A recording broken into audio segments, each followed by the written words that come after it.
Welcome to new perfect study centre. विद्यार्थी मित्रांनो, तर आज आपण CTET 2023चा पेपर आणि त्या पेपरचे संपूर्ण विश्लेषण हिंदीमध्ये बघणार आहोत. CTETमध्ये आपला मराठी विद्यार्थी खूप मागे पडत आहे, तर त्या संदर्भात व्यवस्थितरित्या आपण या पेपरचे विश्लेषण बघणार आहोत. चॅनलसोबत राहण्याकरता चॅनलला लाईक आणि शेअर आणि सबस्क्राईब करा. त्याचप्रमाणे चला, हा जो पेपर आहे, पेपर 2023चा पेपर आहे, ऑगस्टमध्ये झालेला आणि सेट ए आहे. सब्जेक्ट 1 चाइल्ड डेव्हलपमेंट अँड पॅडागॉजी, बाल विकास व शिक्षाशास्त्र. प्रश्न पहला डिस्ग्राफिया है. डिस्ग्राफिया ये जो है ये हमारे श्रवण, वाचन और लेखन के विकलांगता के जो बीमारियां है वो रहते हैं. आंसर नंबर 3 एक तंत्रकीय विकार है जिसकी विशेषता अक्षरों और आकारों को बनाने में कठिनाई है. इससे डिस्ग्राफिया किया कहा जाता है. क्वेश्चन नंबर 2 प्रतिभावान बच्चों को शिक्षित करने का उपागम जो उन्हें असामान्य रूप से तीव्र गति से पाठ्यचर्या के माध्यम से आगे बढ़ाता है क्या कहलाता है. जो प्रतिभावान बच्चे रहते हैं, उपागम यानी कि शिक्षण यानी कि लर्निंग असामान्य रूप से तीव्र गति से पाठ्यचर्या के माध्यम से आगे बढ़ाता है. तर आन्सर नंबर इसका है 3 त्वरण गती वर्धन. यालाच आपण ॲक्सेलरेशन असं इंग्रजीमध्ये म्हणतो. शिक्षक जो समावेशी कक्षाओं की दिशा में काम कर रहे हैं उन्हें चाहिए कि वे inclusive classroom. Answer number 2 first, second and 3 पाठ्यचर्या में अनुकूलन करें, विविध दृष्टिकोणों को शामिल करें, अपने स्वयं के अंतर्निहित पूर्वग्रहों की जांच करें. शैशवावस्था में सामाजिकरण की जागापूर्ति संस्थाएं प्रमुख रूप से महत्वपूर्ण है, जबकि प्रारंभिक बाल्यावस्था में सामाजिकरण की विकामीपूर्ति संस्थाएं भी महत्वपूर्ण हो जाती है. आंसर नंबर 2 प्राथमिक एंड माध्यमिक. क्वेश्चन नंबर 5 लेव वाइगोत्स्की के अनुसार according to Lev Vygotsky. Answer number 4 language development facilitates cognitive development.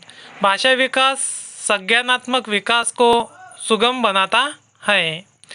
Lawrence फ्लोहलबर्ग के नैतिक तर्क के किस स्तर पर बच्चे आमतौर पर मानते हैं कि लोगों को समाज की अपेक्षाओं पर खरा उतरना चाहिए और अच्छे तरीकों से व्यवहार करना चाहिए.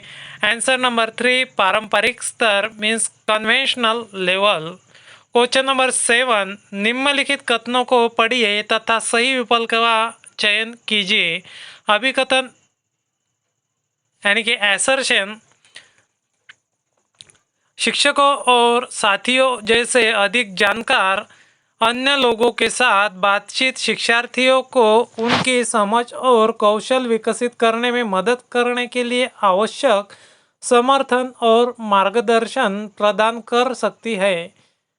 कारण रीजन सामाजिक संपर्क सीखने और विकास का प्रमुख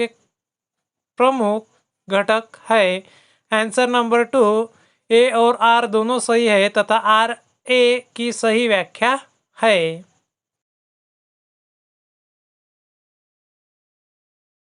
क्वेश्चन नंबर 8 अधिगम के लिए आकलन का मुख्य लक्ष्य क्या है.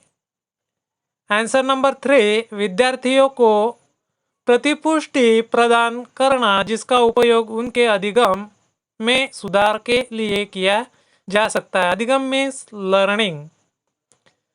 In English, to provide feedback to students that can be used to improve their learning. किस आयु में बच्चे शब्दों के खेल में शामिल हो सकते हैं और ऐसे चुटकुलों और पहेलियों को पसंद कर सकते हैं जिनमें शब्दों का खेल शामिल हो. आंसर नंबर 4 7 वर्ष. कैरल गिलिगन ने कोहलबर्ग के नैतिक विकास के सिद्धांत की आलोचना की है. आंसर नंबर 2 नारीवाद दृष्टिकोण से. क्वेश्चन नंबर 11 जीन पियाजे के अनुसार पूर्व संक्रियात्मक चिंतन की मुख्य विशेषताओं में से एक है जो किसी स्थिति के एक पहलू पर ध्यान केंद्रित करने और दूसरों की उपेक्षा करने की प्रवृत्ति को संदर्भित करता है। आंसर नंबर 2 केंद्रियन। क्वेश्चन नंबर 12 प्रारंभिक बाल्यावस्था में fill in the blanks. Direct हम आंसर देखेंगे। स्थिर है और सोच कुछ हद तक है, जबकि मध्य बाल्यावस्था में वृद्धि आत्म धीमी और सोच तार्किक है। तो आंसर है 2 स्थिर है, कुछ हद तक आत्मकेंद्री, धीमी, तार्किक। क्वेश्चन नंबर 13 निम्नलिखित में से कौन सा स्थूल गतिक कौशल है? आंसर नंबर 2 तैरना, स्विमिंग, स्थूल गतिक, मोटर स्किल। क्वेश्चन नंबर 14 भौतिक वृद्धि और विकास के शीर्षगामी अवरोही और समीपस्थ आंतरिक से बाहरी सिद्धांतों का पालन करते हैं। आंसर नंबर 2 शीर्षगामी अवरोही, समीपस्थ, आंतरिक से बाहरी। क्वेश्चन नंबर 15 हार्वर्ड गार्डनर के अनुसार एक दर्शन शास्त्री के पास अंतव्यक्ति प्रकार की बुद्धि और मूर्तिकार के पास दिक्स्थान प्रकार की बुद्धि की मात्रा अधिक होती है। In English answer number 3 interpersonal, अंतर्वैयक्तिक, स्पेशल मीन्स दिक्स्थान, दिव्य स्थान। क्वेश्चन नंबर 16 अनुभवात्मक अधिगम किस पर बल देता है? आंसर नंबर 3 आलोचनात्मक प्रतिबिंबन के महत्व पर। In English importance of critical reflection. Question number 17 बच्चों में समस्या समाधान कौशल को बढ़ाने के लिए निम्नलिखित में से कौन सा प्रभावी तरीका है? आंसर नंबर 4 उन्हें बुद्धिमंथन करने और सहज अनुमान लगाने के अवसर देना। क्वेश्चन नंबर 18 निम्नलिखित कथनों को पढ़िए तथा सही विकल्प का चयन कीजिए। शिक्षकों को सार्थक वातावरण बनाना चाहिए जिसमें सभी बच्चों की सक्रिय भागीदारी और संलग्नता हो।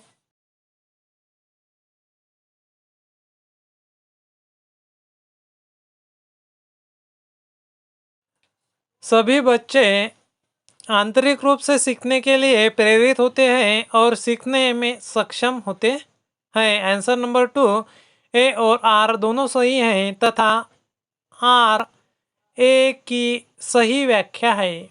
क्वेश्चन नंबर 19 निम्नलिखित में से कौन सी प्रक्रिया अधिगम के दौरान योगदान नहीं देती है? Which of the following process does not contribute to the course of learning? Answer number 4 decontextualisation means गैर प्रासंगिकीकरण।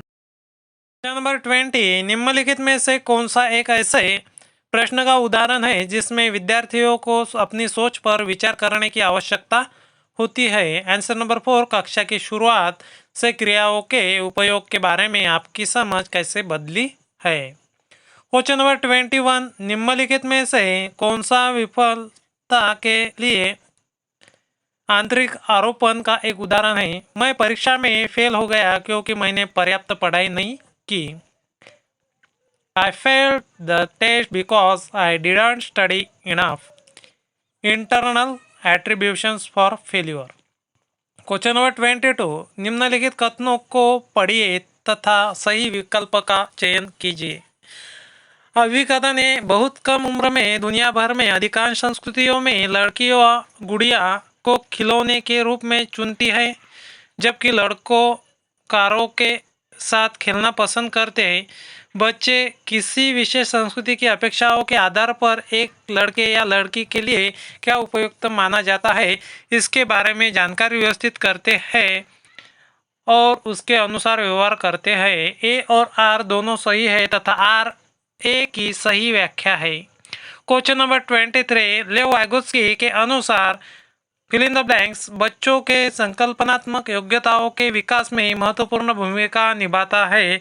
आंसर नंबर 2 सहकर्मी सहयोग means peer collaboration. Question number 24 लेव वाइगोत्स्की के सिद्धांत के अनुसार आंतरिक वाक आंसर नंबर 4 बच्चों के लिए अपनी सोच को नियंत्रित करने का एक तरीका है। क्वेश्चन नंबर 25 4 वर्ष की अपर्णा कहती है कि एक बटन जिंदा है क्योंकि यह उसकी शर्ट को एक साथ बांधने में मदद करता है। जिन पियाजे के अनुसार उसकी सोच की विशेषता है। आंसर नंबर 2 जीववाद चिंतन means animistic thinking. Question number 26 निम्नलिखित में से संलीनता वाले विद्यार्थियों की विशिष्ट विशेषता कौन सी है। क्वेश्चन नंबर 3 बार बार दोहराव और आवर्ती व्यवहार। क्वेश्चन नंबर 27 निम्नलिखित कथनों को पढ़िए तथा सही विकल्प का चयन कीजिए। क्वेश्चन नंबर अभिकथन ए शिक्षार्थियों के बीच समालोचनात्मक चिंतन को सुगम बनाने के लिए शिक्षकों को उन्हें विविध परिस्थितियों और विभिन्न दृष्टिकोणों से अवगत कराना चाहिए। कारण आर जब विद्यार्थी विविध मतभेदों के बीच बातचीत में संलग्न होते हैं तो वे समालोचनात्मक और रचनात्मक रूप से सोचने की अपनी क्षमताओं को सीखते और समृद्ध करते हैं। आंसर नंबर 2 ए और आर दोनों सही है तथा आर ए की सही व्याख्या है। क्वेश्चन नंबर 28 निम्नलिखित में से अधिगम का प्राथमिक लक्ष्य कौन सा होना चाहिए। आंसर नंबर 4 समालोचनात्मक चिंतन का विकास। क्वेश्चन नंबर 29 बच्चे सबसे प्रभावी ढंग से तब सीखते हैं यदि कोई अवधारणा क्वेश्चन नंबर 1 सामान्य से विशिष्ट की ओर बढ़ती है। क्वेश्चन नंबर 30 विद्यार्थियों की सीखने की शैलियाँ में विविधता। आंसर नंबर 1 को महत्व दिया जाना चाहिए और मानव विविधता के प्रतिबिंब के रूप में देखा जाना चाहिए। चॅनल सोबत राहण्यासाठी चॅनलला लाईक शेअर आणि सबस्क्राईब करा। पुढील